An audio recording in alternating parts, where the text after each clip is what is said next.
in 09 AD, the Roman Empire suffered one of its most humiliating defeats in the dense Teutoburg Forest. 3 legions, the 17th, 18th, and 19th, along with thousands of auxiliaries and support personnel, were annihilated, not in open battle, but in a meticulously planned ambush amid blinding rain and mud. The architect of this massacre was Arminius, a Cheruscan chieftain who had once served as a Roman auxiliary officer. Raised in Rome, granted equestrian status, and trained in imperial tactics, Arminius used his intimate knowledge of Roman ways to betray them. He lured Publius Quinctilius Verus, the overconfident governor of Germania, into a trap where narrow paths and treacherous terrain turned the disciplined Roman formations into easy prey. The Teutoburg disaster shattered Rome's aura of invincibility. For the first time since Hannibal's invasions, an enemy had wiped out entire legions and captured their sacred eagle standards, symbols of Roman power and divine favor. Warriors were crucified on trees, their bodies left to rot in the muck, and boundary stones repurposed as grim memorials. When news reached Emperor Augustus in Rome, the architect of the Pax Romana reportedly banged his head against the walls, crying, "Quinctilius Verus, give me back my legions." But Verus was dead, his forces obliterated. Festivals were cancelled, recruitment stalled, and veterans from the east were redeployed to shore up the Rhine frontier. Rome, stunned into paralysis, fortified its borders, but delayed retaliation. Augustus, aging and wary, avoided further bloodshed in the Germanic wilds, opting instead for walls and watchtowers along the Rhine, leaving Germania to fester in independence. 5 years passed in this state of imperial trauma, neither conquest nor withdrawal. It wasn't until Tiberius ascended the throne in 14 AD that vengeance stirred. He entrusted the mission to his adopted nephew, Germanicus Caesar, a charismatic young general burning with resolve. Germanicus, son of the late Drusus, who had died from a horsefall during earlier Germanic campaigns, sought to reclaim the honor lost in Teutoburg and fulfill his father's unfinished legacy. From 14 to 16 AD, Germanicus led punishing expeditions across the Rhine, clashing repeatedly with Arminius, now the unifying figurehead of the Germanic tribes. He retraced Drusus's roots through forests and bogs, buried scattered Roman bones, and erected altars amid the ruins. Pontes Longici Lombriges emerged as a pivotal flashpoint in this saga.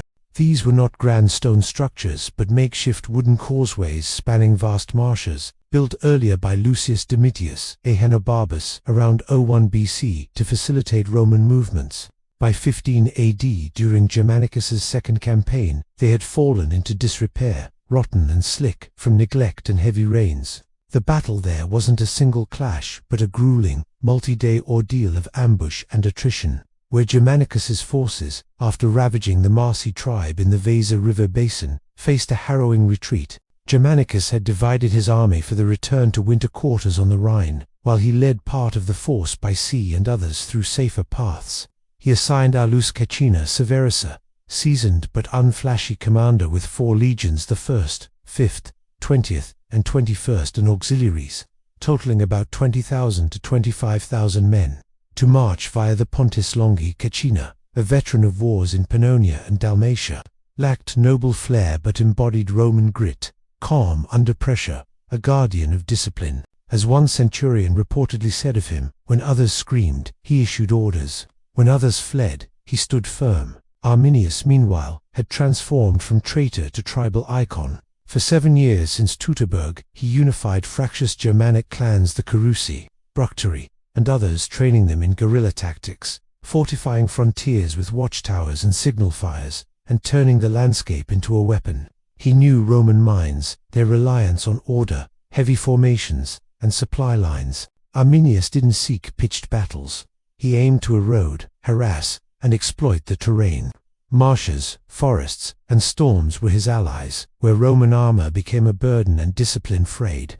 As winter loomed in 15 AD, Caecina's column entered the marshes near modern-day Bramsci, Germania, 35 to 40 kilometers stretch of bogs, reeds, and wooded ridges between the EMS and Weser rivers.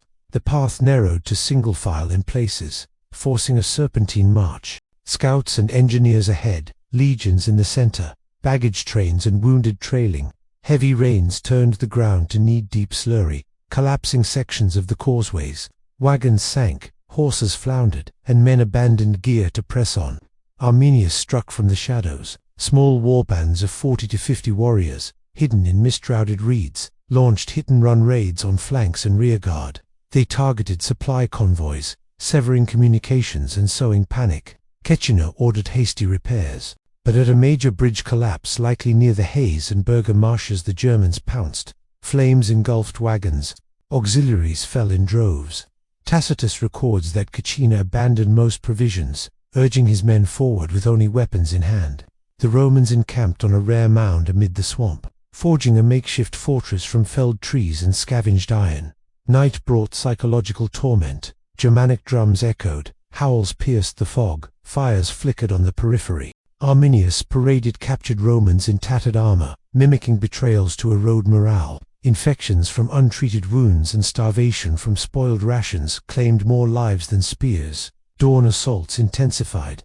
Germans flooded streams to undermine repairs, charging the gates while others flanked bridge workers. Kitchener held, but casualties mounted 200 to 300 daily, from wounds or desertions. Desperate, he dispatched Tribune Lucius Saius Tubero. Earlier sources clarify details with cavalry and cohorts to seize a bridgehead southwest, but pursuit led to ambush. Reinforcements crumbled. Kitchener personally led a rescue, costing 3,000 dead and 5,000 wounded per ancient estimates. A turning point came via a native guide's tip. Arminius planned a dawn onslaught.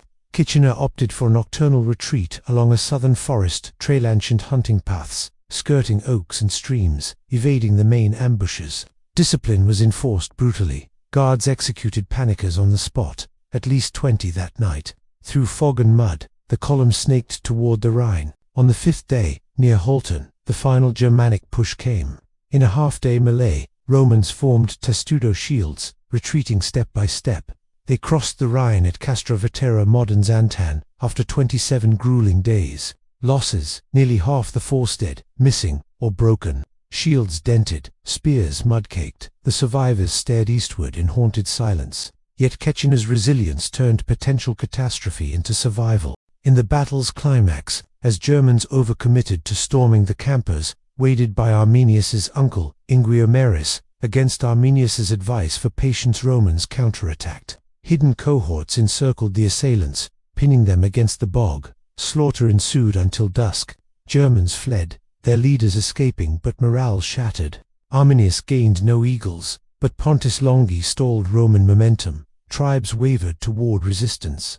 Neutral chieftains rallied. Rome shifted from conquest to defense. No more deep incursions, just Rhine garrisons and watchtowers. Tiberius, wary of costs, recalled Germanicus, ending grand ambitions in Germania.